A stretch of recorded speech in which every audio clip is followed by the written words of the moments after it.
السلام علیکم ورحمۃ اللہ وبرکاتہ۔ اطلاقی حیاتیات۔ اس سبق میں اس سے پہلے ہم نے کینسر، خلیات، سرطان کی شناخت دیکھیں۔ اس کے علاوہ یہاں پر ہم نے افزائش بیطیاری، نحل پروری اور سالماتی تشخیص، پار نسلی حیوانات دیکھے۔ آج ہم یہاں پر جزا خلیے یا اسٹیم سیلز کے بارے میں پڑھیں گے۔ جزا خلیے کیا ہوتے ہیں؟ جزا خلیے یہ حیاتیاتی خلیے ہوتے ہیں۔ یہ تمام کثیر قلبی حیوانات میں نہیں پائے جاتے، لیکن زیادہ تر حیوانات میں پائے جاتے ہیں۔ یہ حیاتیاتی خلیے ہیں، تمام کثیر قلبی حیوانات میں نہیں پائے جاتے، لیکن زیادہ تر حیوانات میں پائے جاتے ہیں۔ ان خلیوں کی اہم خصوصیات کیا ہوتی ہیں کہ یہ خلیے جب ابھی غیر متفرق حالت پہ ہوتے ہیں تب متعدد خطی تقسیم ادوار سے گزرتے ہیں اور مختلف خلیوں کی اقسام میں متفرق ہو جاتے ہیں۔ جب ابھی غیر متفرق ہوتے ہیں، انڈیفرینشیٹڈ ہوتے ہیں یا متحد الجنس حالت میں ہوتے ہیں، تب کیا ہوتا ہے کہ یہ متعدد بار خطی تقسیم یا ادوار سے گزرتے ہیں اور مختلف مزرعہ خلیوں کی اقسام میں متفرق ہو جاتے ہیں۔ جزا خلیے جو ہوتے ہیں یہ پختہ بافتوں کی نشوونما، انمال کے لیے اور کینسر کے لیے جب ان کی تقسیم پر کنٹرول ختم ہو جاتا ہے ذمہ دار ہوتے ہیں۔ جزا خلیے پختہ بافتوں کی نشوونما اور کینسر کے لیے جب ان کی تقسیم پر کنٹرول ختم ہو جاتا ہے تب ذمہ دار ہوتے ہیں۔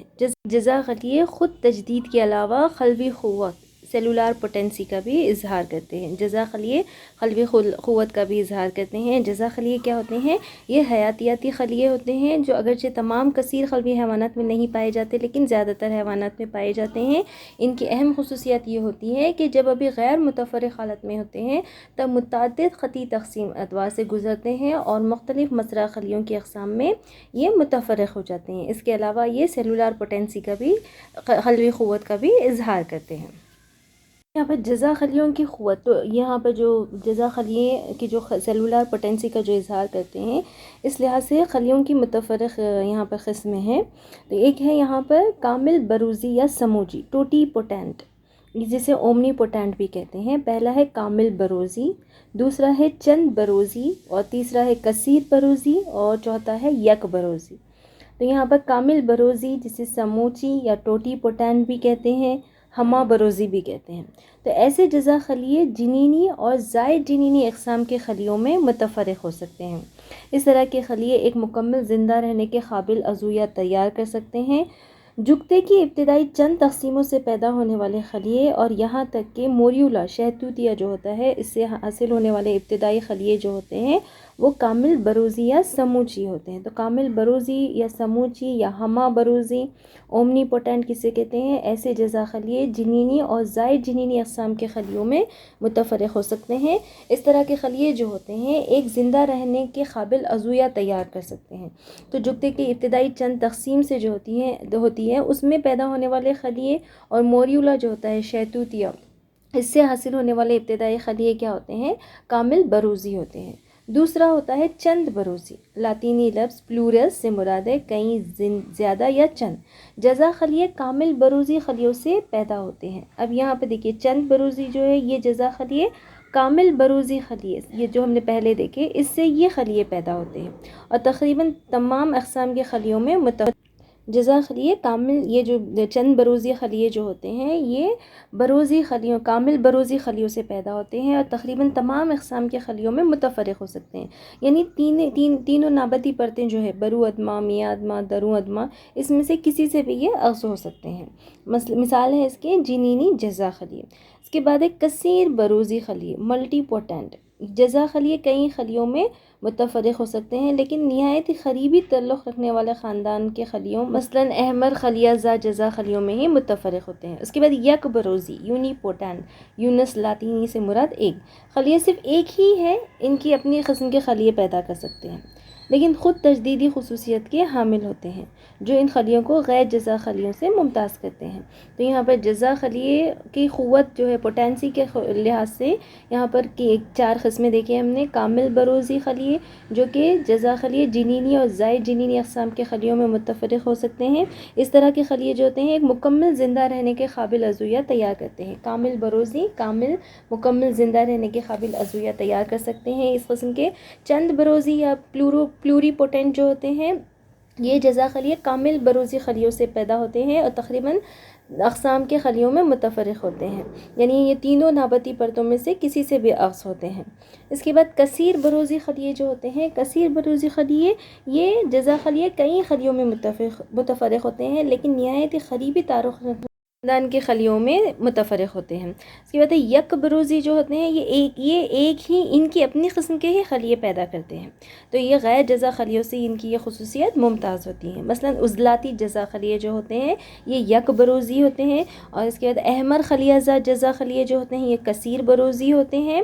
اس کے بعد یہاں پر ہم نے سے پہلے دیکھے چند بروزی جو ہوتے ہیں یہ جنینی جزا خلیے اس کی مثال ہیں، اور اس کے بعد شہتوتیہ سے حاصل ہونے والے جو ابتدائی خلیے ہوتے ہیں یہ ہمہ بروزی، موریولا سے جو حاصل ہوتے ہیں کامل بروزی یا سموچی ہوتے ہیں۔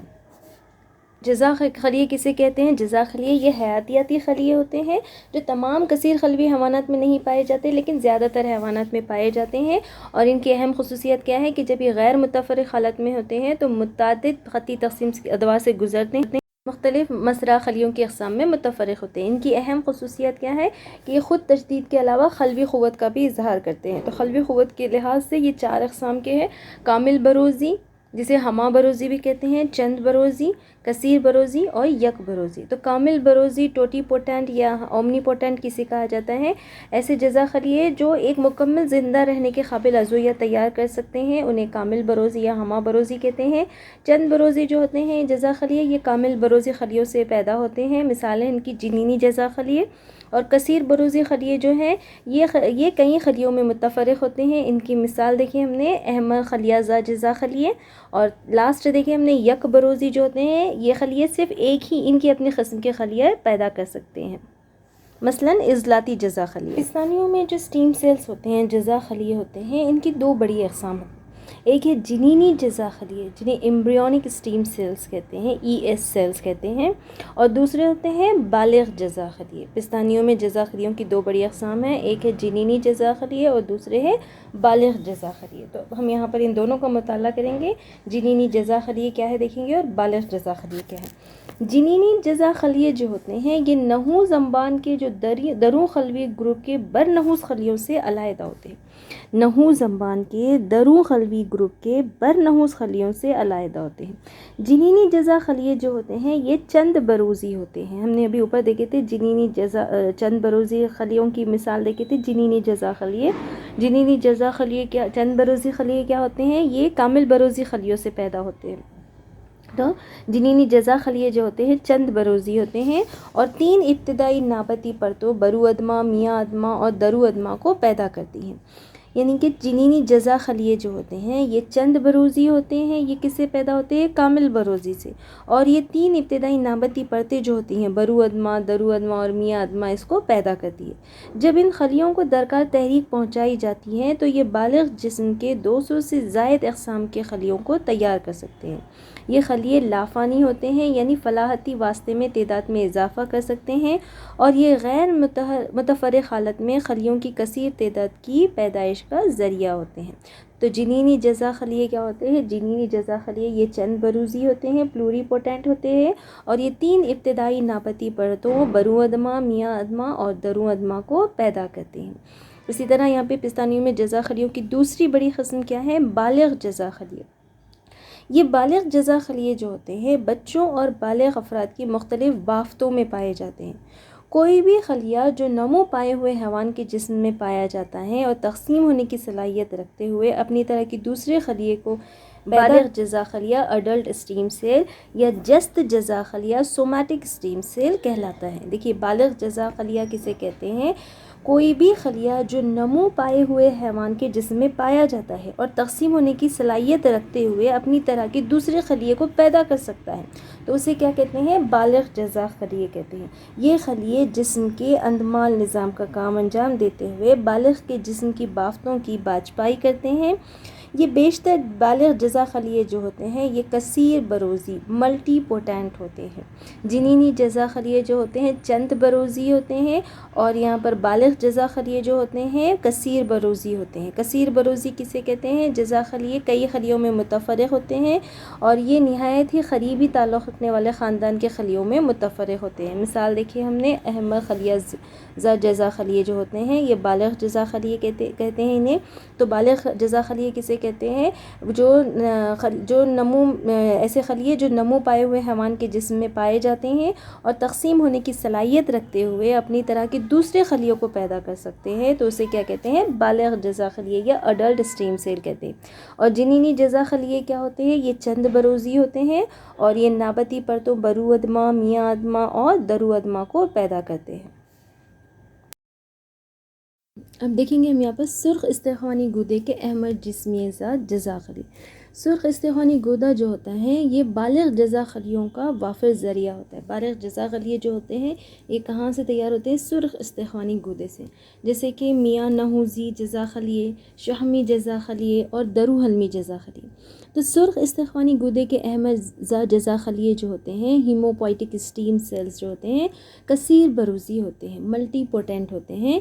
یہ دو طرح کے ہوتے ہیں، ایک ہوتا ہے مغزی جزا خلیے اور دوسرے ہوتے ہیں لمفوائڈ جزا خلیے جو خون کے تمام اقسام کے خلیوں کو تیار کرتے ہیں. تو سرخ استحقانی گودا جو ہوتا ہے یہ بالغ جزا خلیوں کا اہم ذریعہ ہوتا ہے. اور یہ سرخ استحقانی گودے کے احمد جسمی جزا خلیے جو ہوتے ہیں یہ دو طرح کے ہوتے ہیں. یہ کثیر بروزی ہوتے ہیں اور دو طرح کے ہوتے ہیں، ایک ہوتا ہے مغزی جزا خلیے مائلوئڈ اور دوسرا ہوتا ہے لمفوائڈ اسٹیم سیلز لمفوائڈ جزا خلیے. تو ہم یہاں پر دونوں اقسام دیکھیں گے. پہلے دیکھیں گے ہم مغزی جزا خلیے کسے کہتے ہیں، مائلوئڈ جزا خلیے جسے کہتے ہیں. یہ غیر تجدیدی ہوتے ہیں اور یہ کون سے ہوتے ہیں؟ دیکھیے اساس پسند پابند پیش رو ہوتے ہیں، ترشا پسند پابند پیش رو، دانے دار ابیس خلیے، مونوسائٹ پروجینی اور کلا نوات نحوس میگا کیریوبلاسٹ کو تیار کرتے ہیں. تو غیر تجدیدی ہوتے ہیں یہ آرتھروئڈ پابند پیش رو، اساس پسند پابند پیش رو، ترشا پسند پابند پیش رو، دانے دار ابیس خلیے، مونوسائٹ پروجینیٹرز اور کلا نوات نحوس میگا کیریوبلاسٹ کو تیار کرتے ہیں. ان میں ہر ایک خلیہ مختلف لیکن مسرع خلیوں کو پیدا کرتا ہے. تو یہاں پر ہم دیکھیں گے مغزی جزا خلیے یا مائلوئڈ اسٹیم سیلز جو ہوتے ہیں غیر تجدیدی ہوتے ہیں، اور یہ کیا کرتے ہیں؟ کسے تیار کرتے ہیں؟ آرتھروئڈ پابند پیش رو، اساس پسند پابند پیش رو، بیسوفائل کمیٹیڈ پروجینیٹر، ترشا پسند پابند پیش رو، دانے دار ابیس خلیے، مونوسائٹ پروجینیٹر اور کلا نوات نحوس میگا کیریوبلاسٹ کو تیار کرتے ہیں. یہاں پر سرخ گودا کہ احمد جسمی جزا خلیے جو ہے دو طرح کے ہیں. یہاں پر مائلوئڈ اسٹیم سیل مغزی مائلوئڈ جزا خلیے اور دوسرا ہے لمفوئڈ جزا خلیے. لمفوئڈ جزا خلیے کیا ہے؟ یہاں پر دیکھیے لمفوئڈ جزا خلیے جو ہوتے ہیں یہ تمام اقسام کے خون کی خلیوں کو تیار کرتے ہیں. تو کون سے ہیں یہاں پہ؟ ٹی سیلز پروجینیٹرز کو تیار کرتے ہیں، بی سیلز پروجینیٹر کو تیار کرتے ہیں اور شجری خلیے کو تیار کرتے ہیں یہاں پر. جبکہ یہاں پر مغزی مائلوئڈ جزا خلیے جو ہوتے ہیں یہ احمد جسمہ پیش رو میگا کیریوٹک خلیے کو تیار کرتے ہیں، اساس پسند پیش رو بیسوفائل پروجینیٹر کو تیار کرتے ہیں، ترشا پسند پیش رو ایوسینوفائل پروجینیٹر اور گرینیولوسائٹ مونوسائٹ پروجینیٹر دانے دار خلیے مونوسائٹ پروجینیٹر کو تیار کرتے ہیں. تو یہاں پر دیکھیں گے ہم سب سے پہلے یہاں پر آرتھروئڈ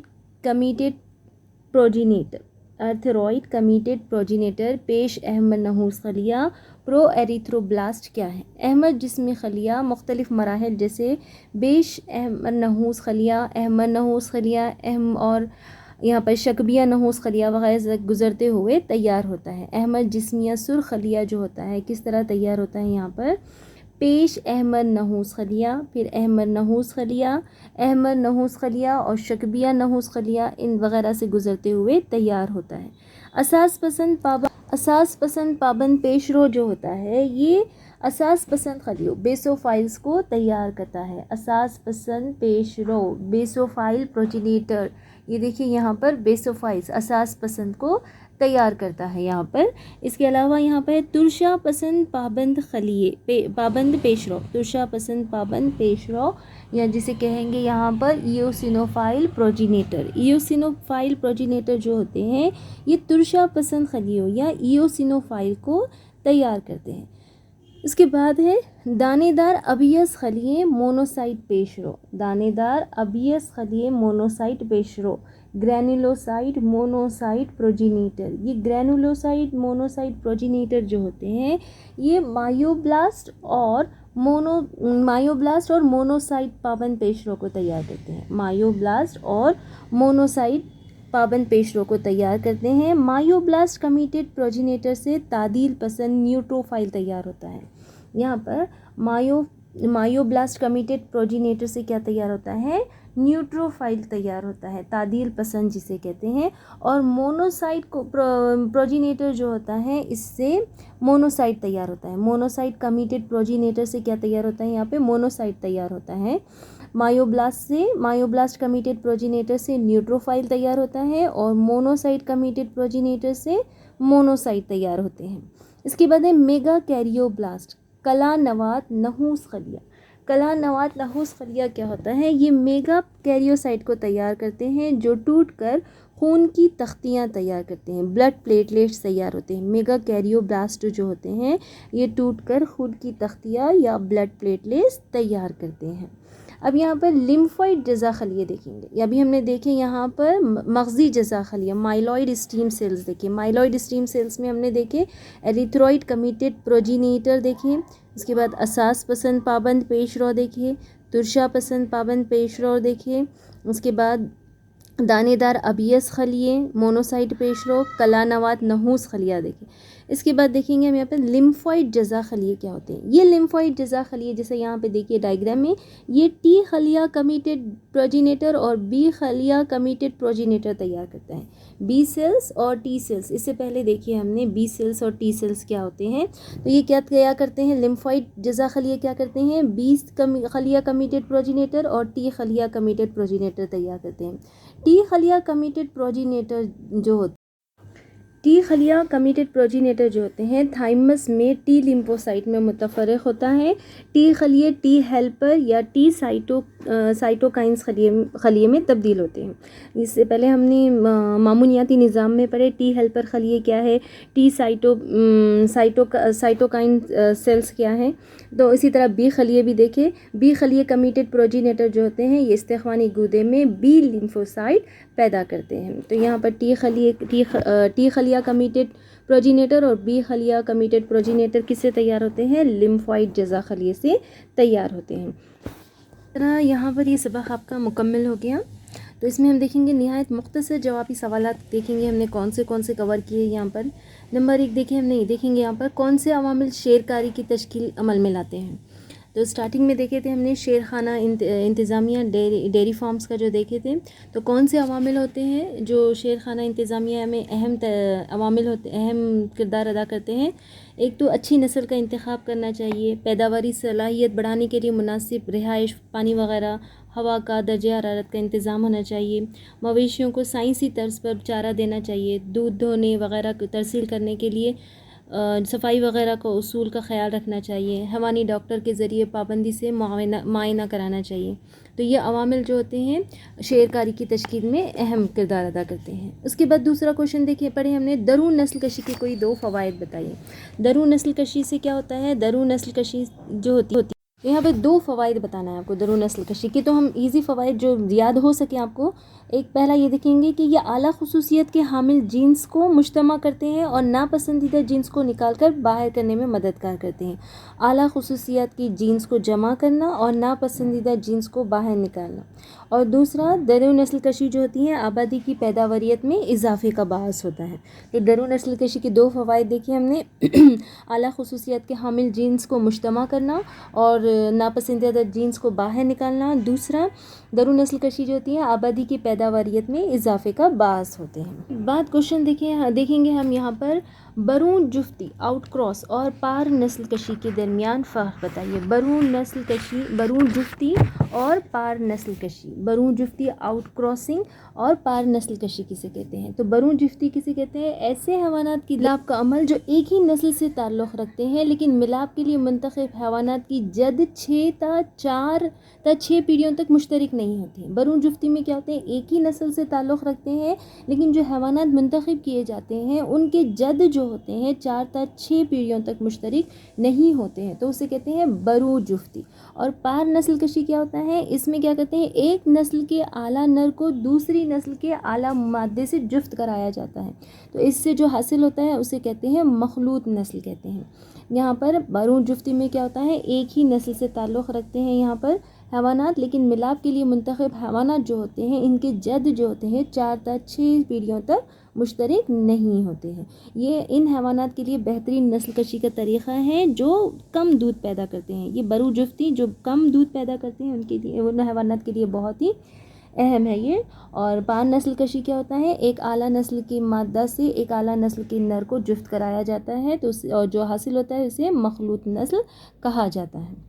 دوسرا اہم 2 مارکس کا کوشچن ہے، اصطلاح بیضۂ مرغ اور لحم مرغ کی تعریف کیجیے. تو بیضۂ مرغ، بیضہ یعنی انڈا، تو انڈے کے حصول کے لیے اگر کے لیے پالے جا رہے ہیں مرغ پرند تو اسے کہتے ہیں بیضۂ مرغ. اور لحم یعنی گوشت، لحم کے حصول کے لیے پالے جاتے ہیں تو اسے کہتے ہیں لحم مرغ یا برائلرز کہا جاتا ہے.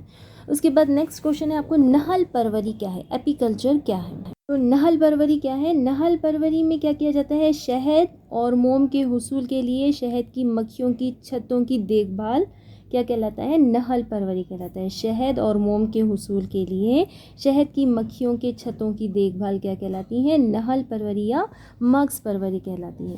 شہد کی بات کا سوال ہے، شہد کی مکھی کی کالونی میں کارکن مکھی اور ڈرون مکھی کے درمیان میں فرق کیجیے. تو کارکن مکھیاں کیا ہوتی ہیں؟ یہ بانجھ مادائیں ہیں جو 12 ور شدہ بیضے سے نمو پاتی ہیں اور متعدد افعال انجام دیتی ہیں. کارکن مکھیاں کسے کہتے ہیں؟ یہ بانجھ مادائیں ہوتی ہیں جو 12 ور شدہ بیضے سے نمو پاتی ہیں اور متعدد افعال انجام دیتی ہیں. یہ صرف 2 تا 3 ماہ زندہ رہتی ہیں اور یہ چھتے کے تینوں طبقات میں یہ جسامت میں سب سے چھوٹی ہوتی ہیں. کارکن مکھیاں جسامت میں چھوٹی ہوتی ہیں، یہ موم کا افراز کرتی ہیں اور پھولوں سے رس جمع کرنا، شہد تیار کرتے ہوئے ذخیرہ کرتی ہیں، زیرہ دانہ بھی جمع کرتی ہیں. جبکہ یہاں پر دوسری ہے آپ کی کارکن مکھیاں اور دوسرا ہے ڈرونز. ڈرونز کیا ہے؟ یہ بڑی جسامت کے بڑے پنکھ والے، تعداد میں کم، مختصر یا کم عرصہ حیات رکھنے والے ہوتے ہیں. یہ غیر 12 ور بیضے سے ایرینوٹوکی کے ذریعے نمو پاتے ہیں. نر اچھوت پیدائش، میل پارتھینوجینیسس کے ذریعے یہ نمو پاتے ہیں. یہ بڑی جسامت کے بڑے پنکھ والے، تعداد میں کم، مختصر عمر یا کم عرصہ حیات رکھنے والے ہوتے ہیں. نیکسٹ کوشچن ہے آپ کو، اصطلاح سمکیات ماہی گیری کی تعریف کیجیے. ہے اصطلاح سمکیات یا ماہی گیری کسے کہتے ہیں؟ Fishery management. یہ ایک پیشہ یا صنعت یا پیشہ ہے جو مچھلیوں، سطحیہ و حشریہ حیوانات یا کوئی دیگر حیوانات جو انسان کے لیے قابل خوردنی ہوں کو پکڑنے، سرد خانوں میں ان کا ذخیرہ کرنے اور ان کی فروخت کے لیے مختص ہوتا ہے. یعنی ایسا پیشہ جو مچھلیوں، سطحیہ و حشریہ حیوانات یا کوئی دیگر حیوانات جو انسان کے لیے قابل خوردنی ہوں ان کو پکڑنے اور ان کو سرد خانے میں ذخیرہ کرنے اور ان کو فروخت کرنے کے لیے مختص ہوتا ہے، تو اسے کیا کہتے ہیں؟ ماہی گیری کہتے ہیں. نیکسٹ ہے آبی فلاحت، ایکوا کلچر اور مین فلاحت، پسی کلچر میں فرق کیجیے. ایکوا کلچر اور پسی کلچر میں فرق کیجیے. تو آبی فلاحت یا ایکوا کلچر کسے کہتے ہیں؟ مچھلی پالن شامل ہوتا ہے جس میں نہ صرف مچھلی پالن شامل ہوتا ہے بلکہ دیگر آبی عضویوں کو منضبط حالات کے تحت بہتر پیداوار حاصل کرنے کے لیے پالنا. نہ صرف مچھلی بلکہ دیگر آبی عضویوں کو منضبط حالات کے تحت بہتر پیداوار حاصل کرنے کے لیے پالنا کیا کہلاتا ہے؟ آبی فلاحت کہلاتا ہے. جبکہ مین فلاحت یا پسی کلچر کیا کہلاتا ہے؟ کیا ہوتا ہے؟ خالصتاً زانفی مچھلیوں کی پرورش کی جاتی ہے، اسے کہتے ہیں مین فلاحت یا پسی کلچر کہتے ہیں. زانفی مچھلیوں کی پرورش یہاں پر مین فلاحت یا پسی کلچر کہلاتی ہیں. اور آبی فلاحت میں نہ صرف مچھلی پالن شامل ہے بلکہ دیگر منضبط حالات کے تحت بہتر پیداوار حاصل کرنے کے لیے پالنا کیا کہلاتا ہے؟ آبی فلاحت کہلاتا ہے. اور خالصتاً زانفی مچھلیوں کی پرورش کی جائے تو اسے کیا کہتے ہیں؟ مین فلاحت یا پسی کلچر کہتے ہیں. اس کے بعد کا سوال ہے، اصطلاح ہائپوفائزیشن کیا کی وضاحت کیجیے. ہائپوفائزیشن کسے کہتے ہیں؟ تو ہائپوفائزیشن کسے کہتے ہیں؟ اس میں بلغمی غدود کا ایسا عرق جس میں گوناڈوٹروپن ہوتا ہے، اس کو یہاں پر اوبیزا ریزی کے قابل مچھلی میں تخم پیدا کرنے کے لیے، اسپون خارج کرنے کی ترغیب کے لیے انجیکشن کے ذریعے جسم میں داخل کیا جاتا ہے۔ بلغمی غدود کا ایسا عرق جس میں گوناڈوٹروپنس یعنی FSH ہارمون اور LH ہارمون جو ہوتا ہے، فولیکل اسٹیمولیٹنگ ہارمون اور لیوٹینائزنگ ہارمون جو ہوتے ہیں، تو لیوٹینائزنگ ہارمون بیزا ریزی کے لیے، اور فولیکل اسٹیمولیٹنگ ہارمون جو ہوتے ہیں فولیکلس تیار ہونے کے لیے، تو تخم پیدا کرنے کے لیے مچھلی میں تخم پیدا کرنے کے لیے، اسپون خارج کرنے کی ترغیب دینے کے لیے انجیکشن کے ذریعے بلغمی غدود کا عرق جسم میں داخل کیا جاتا ہے، تو اسے کہتے ہیں ہائپوفائز۔ بعد کوئی 2 ہندوستانی کاربس اور کوئی 2 بیرونی کاربس کی فہرست تیار کیجیے۔ 2 ہندوستانی کاربس کون سے ہیں؟ کٹلا اور سیرینس مرگلا ہے، اور بیرونی کاربس جو ہیں یہاں پہ گراس کاربس اور سلور کاربس ہیں۔ گراس کاربس اور سلور کاربس بیرونی کاربس ہیں، کٹلا اور سیرینس مرگلا جو ہے یہ ہندوستانی کاربس ہیں۔ مچھلی کی کوئی 4 ذیلی پیداوار یعنی شارک اور کاٹ کی جگر کے تیل میں ہیتھیڈ اور A اور D کا بہترین ذریعہ ہوتا ہے۔ اس کے علاوہ اومیگا 3 فیٹی ایسڈ اس کا بہترین ذریعہ ہے۔ مچھلی کھاد اور مچھلی پھوک سے تیار ہونے والی کھاد استعمال ہوتی ہے۔ مچھلی سے قیمخت اور آئسن گلاس سے حاصل ہونے والی آئسن گلاس کے لیے استعمال ہوتا ہے۔ قیمخت اور سریش مائی جو ہے وغیرہ کے لیے استعمال ہوتا ہے۔ تو مچھلی جو ہے یہاں پر اس سے کولیسٹرول کو گھٹانے، سرطانی خلیوں کے نمو کو روکنے کے لیے یہ اومیگا 3 فیٹی ایسڈ جو ہے یہ کئی افعال انجام دیتا ہے۔ شارک اور کاٹ کی جگر کے تیل میں حیاتین A اور D کا بہترین ذریعہ ہوتا ہے۔ سالمن مچھلی سے اومیگا 3 فیٹی ایسڈ حاصل ہوتا ہے۔ تو یہ ہے مچھلی کی ذیلی پیداوار۔ اس کے بعد ہے آپ کو کہ انسولین میں کتنے امائنو ایسڈ اور پولی پیپٹائڈ سالے میں پائے جاتے ہیں؟